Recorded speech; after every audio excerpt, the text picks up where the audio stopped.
It all started with a seemingly harmless guest appearance meant to promote his latest directorial venture.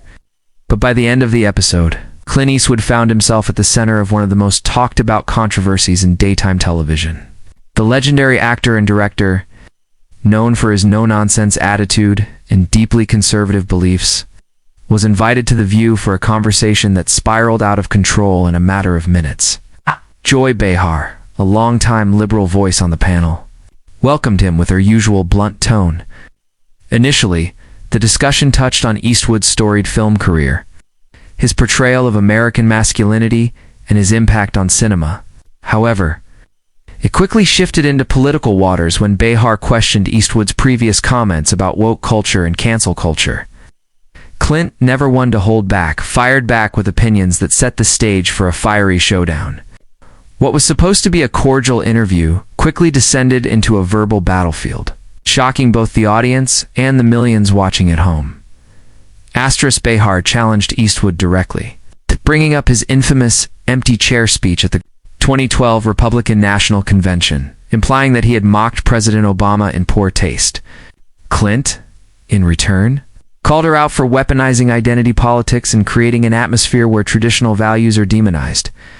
The energy in the studio turned from lively to tense, with even the other co-hosts growing visibly uncomfortable. Eastwood accused Joy of turning political disagreements into personal attacks, while she called him out for clinging to outdated ideals under the guise of patriotism. The exchange grew louder and more aggressive, audience members unsure whether they were watching a real confrontation or a scripted act, sat in stunned silence. And then came the tipping point. Joy, with her trademark sarcasm, said, "Well, maybe the Wild West is over, and it's time you rode off into the sunset." With your outdated opinions? Clint's face tightened, and what he said next would ignite a media storm. Eastwood stood up from his chair, leaned forward, and calmly but firmly said, "Maybe if more people had a spine, we wouldn't be living in a country that coddles weakness and calls it progress." The comment drew audible gasps. Behar retorted, "You call empathy weakness.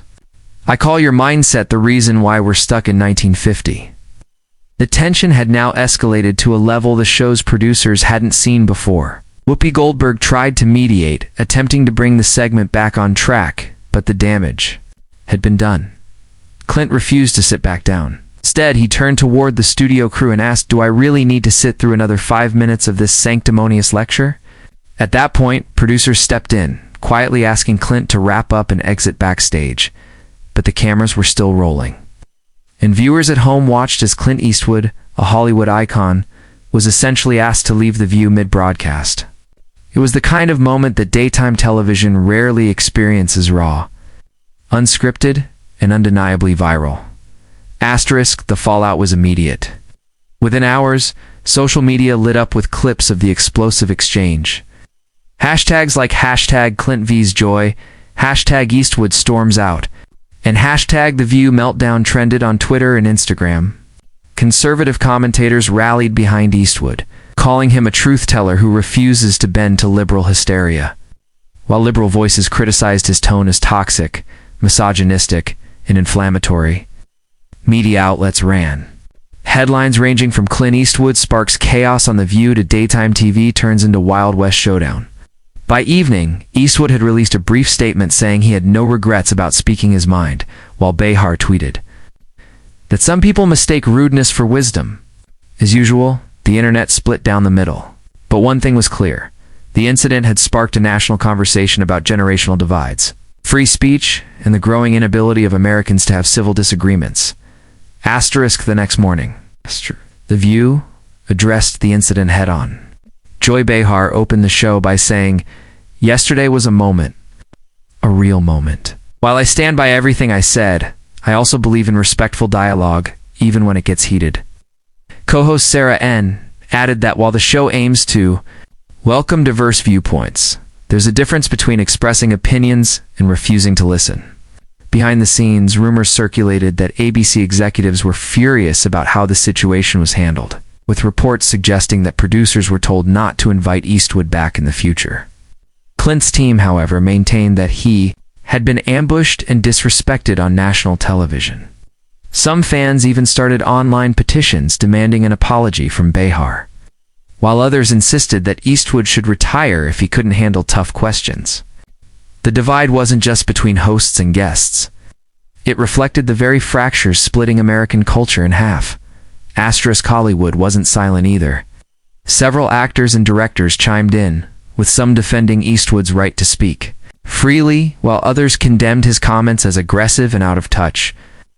Jane Fonda tweeted, "You don't get to dismiss compassion as weakness and expect a standing ovation." While Mel Gibson praised Clint for staying true to who he's always been. Even younger celebrities like Zendaya and Timothée Chalamet were pulled into the discourse by fans demanding statements. Meanwhile, Eastwood continued to promote his film, but declined further interviews, letting the storm swirl around him. Without engagement, yet in many ways, his silence only added to the mystique. People speculated whether his actions were planned or if he simply lost control. Either way, Clint Eastwood had once again managed to be the most talked about name in Hollywood without even trying. Amid the chaos. Media critics pointed out that this incident was symbolic of a much larger issue, an ability of American discourse to find middle ground. The View, once known for balancing diverse opinions, had now become a battlefield where guests either aligned with the narrative or got steamrolled. Clint's defenders argued that his exit showed how conservative voices are often silenced in mainstream media, while critics felt his tone and delivery reflected the very aggression he claimed to oppose. Meanwhile, clips of the showdown were studied like political artifacts, with body language experts analyzing every gesture, every blink, every smirk. Think pieces flooded the internet. Was this just a celebrity meltdown, or a sign of something deeper? A cultural identity crisis played out on live television. Either way, the Clint-Joy clash had struck a nerve that few daytime debates ever managed to reach. For Clint Eastwood, the moment became both a burden and a badge of honor. While he faced criticism for his delivery, he also gained renewed admiration from conservatives and libertarians who saw him as a lone wolf, refusing to conform. Book deals, podcasts, and cable specials followed. Some called for him to host a show of his own, a platform where he could speak freely without filters. Joy Behar, meanwhile, remained undeterred. She used the moment to reaffirm her stance on inclusivity and the dangers of romanticizing a past that for many was oppressive. She received praise from progressive circles for standing her ground, especially against a figure as formidable as Eastwood. Yet even her fans admitted the clash could have been handled with more grace on both sides. Ultimately, both Clint and Joy walked away with their reputations bruised but intact. The incident didn't cancel either of them. If anything, it reminded the world just how polarizing, passionate, and unpredictable live television can be. As the days passed, the media storm slowly settled, but its impact lingered. Talk shows dissected the moment for weeks. Opinion panels debated the limits of free speech and generational clashes. And The View saw a noticeable bump in ratings, proving once again that controversy sells. Clint Eastwood remained out of the spotlight for a while, reportedly turning down several invitations to speak on the incident. When asked by TMZ paparazzi if he regretted anything, he simply replied, "I said what I said." That single sentence reignited online discussions, with fans debating whether his unyielding attitude was admirable or outdated. The incident reaffirmed her reputation as television's most fearless liberal voice. While some viewers accused her of provoking the clash, others saw her as a guardian of modern values, unwilling to let outdated perspectives go unchallenged. It was a debate with no clear winner, but with lasting cultural ripples. In the grand scheme of Clint Eastwood's long and storied career, this incident may one day be a footnote. But for now, it remains one of the most compelling moments in the modern age of political entertainment. It wasn't just a celebrity spat. It was a reflection of America itself, divided, passionate, and constantly in search of identity. Both Eastwood and Behar stood firm, unwilling to yield, each representing a different era, a different ideology, and a different vision for the country's future. And while the confrontation may have ended in chaos, it succeeded in doing something. Few interviews ever accomplish it, forced people to confront uncomfortable truths. Whether you side with Clint or Joy, one thing is undeniable. Their clash was more than television. It was a snapshot of a cultural war playing out in real time, and neither side left the battlefield unchanged.